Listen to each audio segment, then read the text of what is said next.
Este y muchos otros datos incomprobables en Caricias Reperfiladas.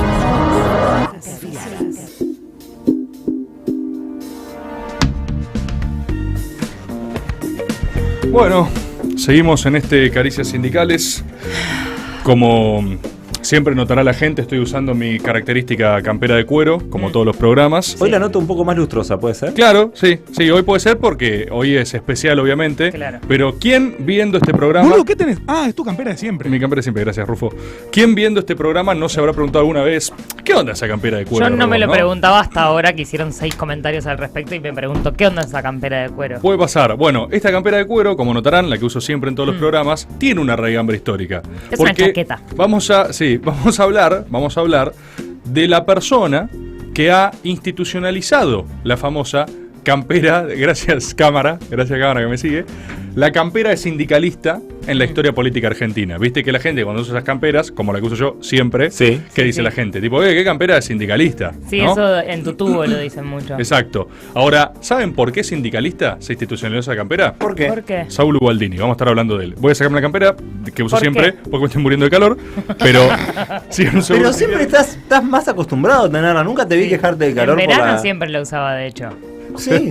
Y ahora en primavera ya no... No, me la tuve que sacar por un tema de calor nomás, pero como siempre, me pareció que este programa era propicio para hacer un comentario al respecto de mi indumentaria habitual. Bien. Vamos a estar hablando de el cultor espiritual de la campera de cuero y de Saúl Ubaldini. ¿Por qué? Porque, bueno, nosotros ya hemos hablado un poco del movimiento sindical argentino, el movimiento obrero más poderoso de la tierra. Esto es interesante, ya lo comentamos en el storyboard de Bandor, que está hecho, si está a disposición para la gente que nunca lo escuchó. El movimiento sindical argentino, en un breve resumen, tiene muchas características que lo hacen extremadamente poderoso e invencible. Tiene, por supuesto, la herencia, ¿no?, anarquista, socialista de las grandes inmigraciones que hubo en nuestro país. Vinieron gente re loca que cayó y dijo, hagamos sindicatos.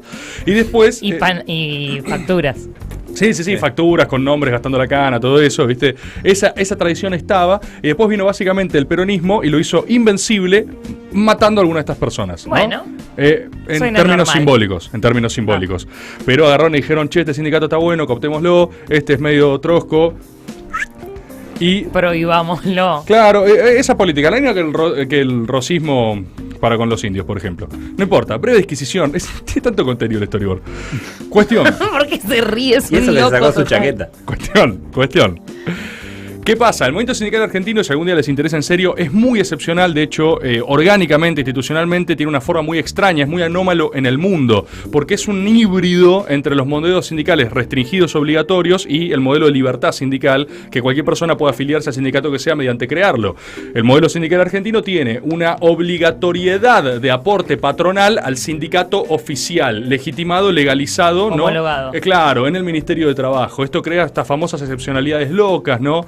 Por ejemplo, antes hablábamos de ATUPCN, es uno de los pocos donde está empatado por mismo sector, mismo rubro, lo que recarajo sea. O sea, misma legitimidad, digamos, a nivel... Sí, en algún punto sí, y después tenés las otras, que vos... de hecho, el modelo sindical argentino es muy criticado por legislaciones más liberales, porque dice que restringe la libertad sindical. Vos entrás a un lugar y tenés un sindicato, no haces tu propio sindicato, no hay tantos sindicatos como la imaginación lo quiere hacer. Sí podés hacer el tuyo propio, digamos, pero no podés derivar los aportes patronales obligatorios de la empresa al homologado, digamos. Y siempre que vos quieras hacerte uno propio, la tenés que remar para arriba. Cafecito up.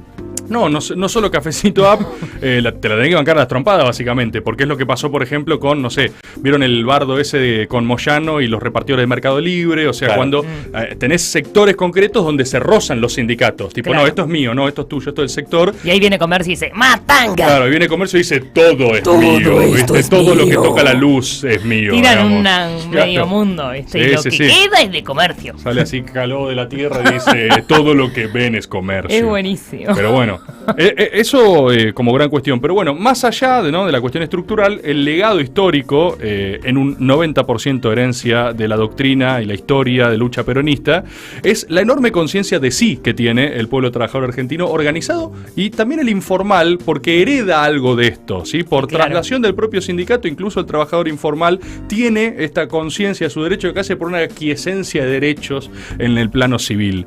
Bueno, ahora son sindicatos los trabajadores de la economía popular. Por ejemplo. Que son una bocha. Sí. Y para retomar, ¿no?, el storyboard de Bandor, había mucha gente que quería hacer el de Rucci lo vamos a hacer por supuesto, pero me da la impresión que Rucci es más conocido. Bandor es una zona prohibida de la biblioteca peronista, ya lo abordamos, y para mí Ubaldini es medio una literatura oculta.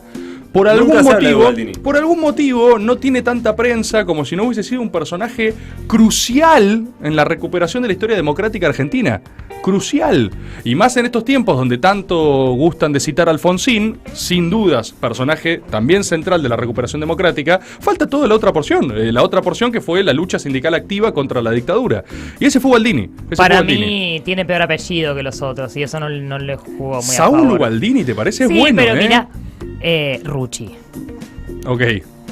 Pero Bandor. a mí me gusta Ubaldini.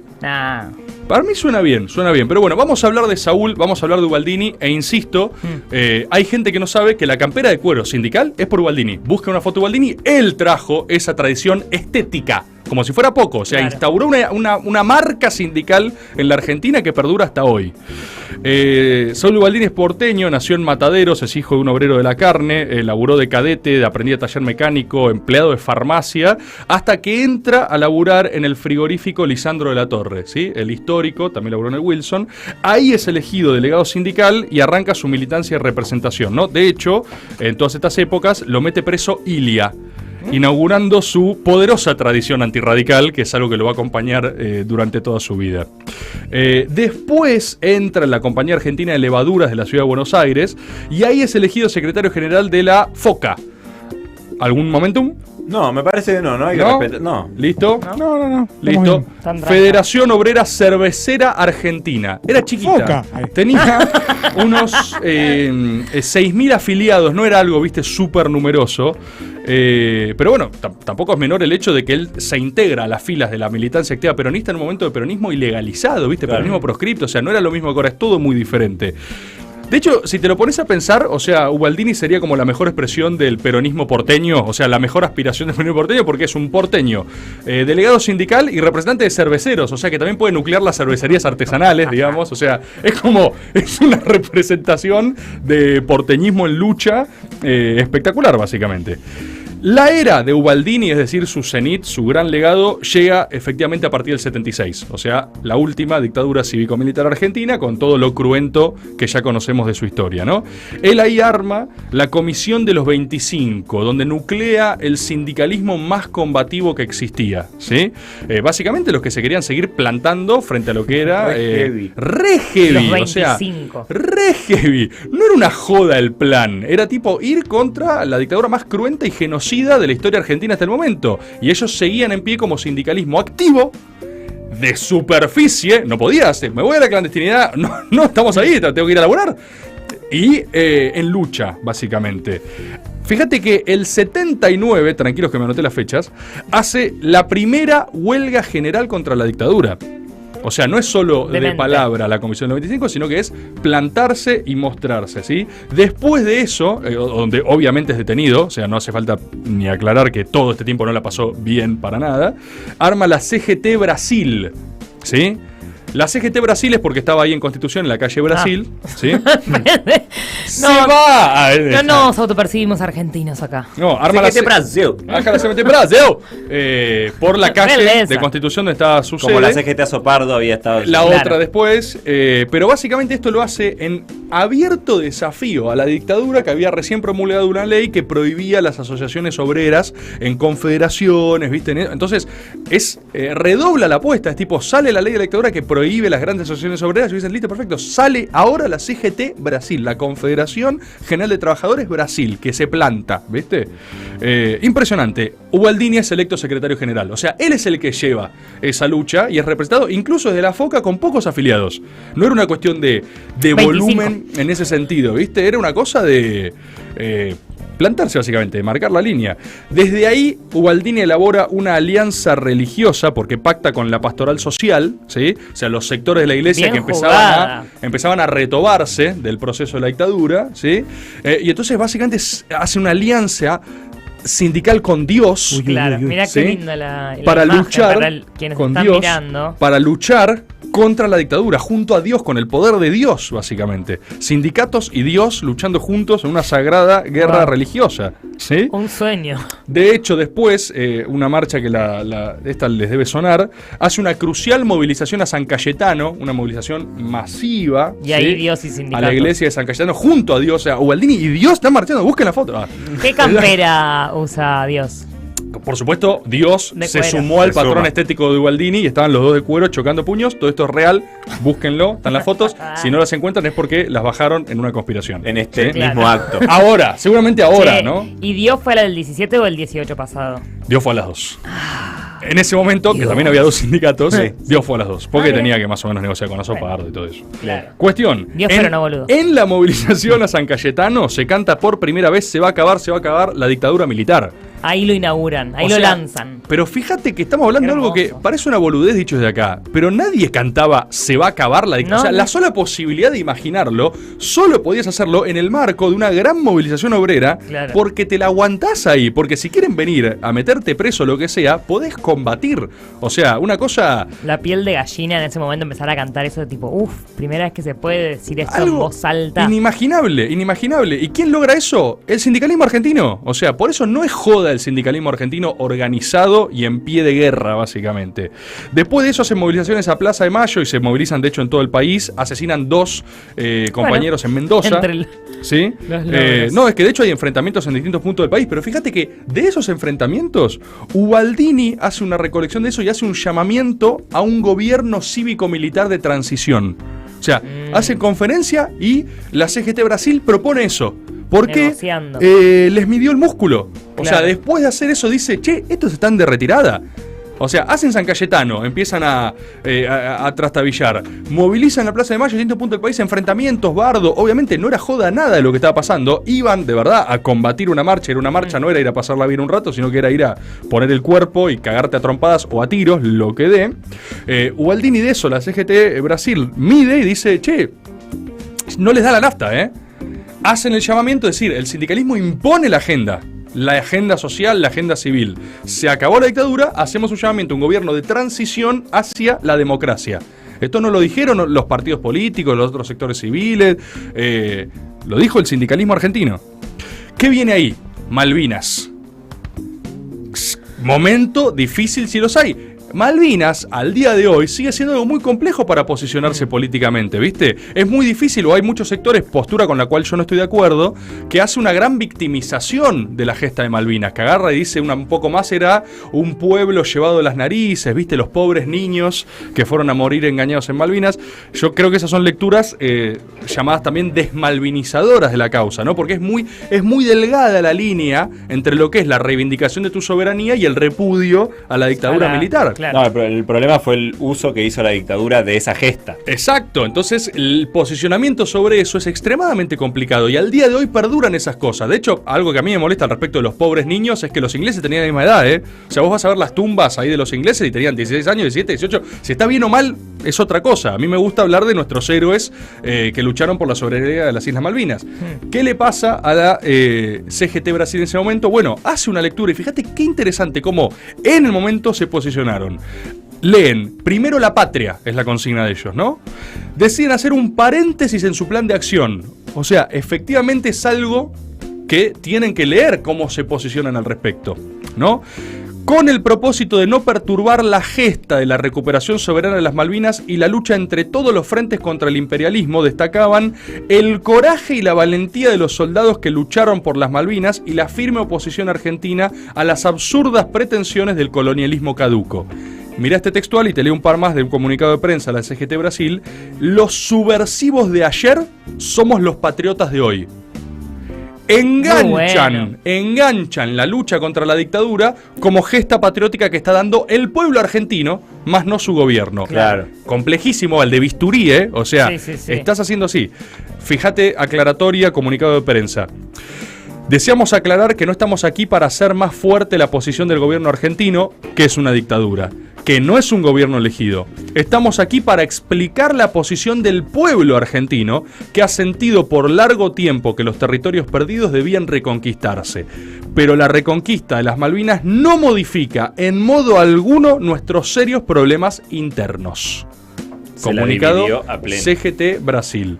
Después, con la derrota en Malvinas, la dictadura entra en default, no les queda nada. Pero viste que muchas veces, yo siento que, por lo menos es mi recolección de mi educación primaria y secundaria, se habla mucho del proceso de la dictadura cívico-militar argentina, no se habla tanto de su deterioro. Es como que cuando dicen, no, bueno, y simplemente después un día se fueron y volvió la democracia. Y a mí siempre me pasaba que yo estudiando era como que decía, che, pero ¿qué? O sea, ¿qué es esa curva? No, bueno, el desgaste, ¿viste? Y vos decís, ¿qué pasó?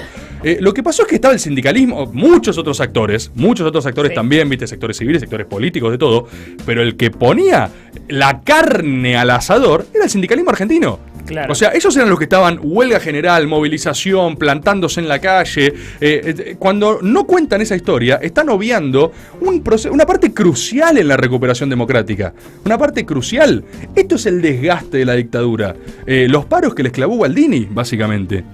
Efectivamente, después vuelve la democracia. Dicho sea de paso, perdemos Malvinas. Ubaldini les llena la cara de dedos a la dictadura. Ahí es paro, movilización, huelga general, movilización con la madre de Plaza de Mayo, todos juntos, solines, tipo, ya fue, se van a ir a las trompadas, básicamente. Efectivamente, vuelve la democracia, se reunifican las centrales obreras, no termina la historia de Ubaldini, muchos dirían que empieza, porque ahí es elegido Saúl Ubaldini como secretario general de la CGT unificada. Claro. Se nos reunifica, ya no está más Azopardo, no está más Brasil, hay una sola, ¿quién podía encabezarla sino Ubaldini? Para el sindicalismo argentino no podía ser más claro que era el rostro de la recuperación democrática. El problema después fueron los choques con Alfonsín. Alfonsín, aparte de gorila y radical como era, con todos sus valores, no dejaba de asumir con un discurso muy antisindical. Sindicalismo que estaba asociado al peronismo, claro, estaba asociado a Luder quemando un cajón, cosa de la que también hablamos. Lo puse a Luder, sí. Herminio quemó el cajón y estuvo parte de eso, pero fue la fórmula en última instancia de la que hablamos también. Entonces, ¿a qué estaba asociado? No, el sindicalismo era eso, era viejo, eran peronistas, sucios, malos, tiros, violencia. Claro, violencia, la violencia que tuvo que poner alguien. La violencia que hubo que poner en las calles para resistir a la dictadura, básicamente. Entonces el tipo, Alfonsín, asume con una cosa muy antisindical, ¿viste? Quiere aprobar una ley unilateral para reformular los sindicatos, unilateral porque no fueron consultados, no fueron llamados a formar parte los sindicatos de eso. Entonces Ubaldini, a los 2 meses de asumir a Alfonsín, le clava una movilización a Plaza de Mayo. El famoso dejen gobernar, ¿no? O sea, como que apenas arranca y dice, bueno, ya está, hay que plantarse. Ubaldini le clavó 13 paros generales a Alfonsín.